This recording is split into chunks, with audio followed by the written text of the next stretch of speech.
When it comes to fundraising, it is interesting again because you'll have cash flows coming into the charity from your investments, from your rents, from your trading activities, but it may well be that you're actually going out to the public and raising funds in that sense. So you account for it very clearly in your cash flows, but the reality is it's not accounted for in terms of how you operate, how your expenses are perceived. So, for instance, if a charity is raising £100,000 a year through its trading activities, it's getting £100,000 from its investments, you can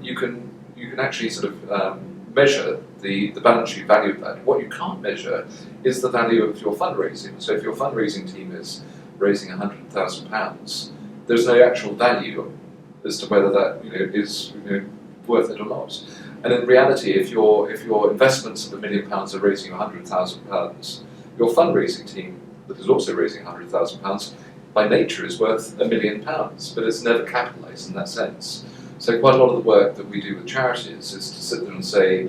okay, the investment markets are looking toppy or they're looking for sort of quite volatile. It may well be worth taking some of your money out of your assets, such as the investments, and redeploying that into your fundraising, where if it's successful and you obviously invest in it and nurture that well, you can probably get as good, if not a better return for your beneficiaries than you would in putting it into the stock market. So it's a slightly sort of strange concept in some senses, but it's one way that we encourage charities to be much more I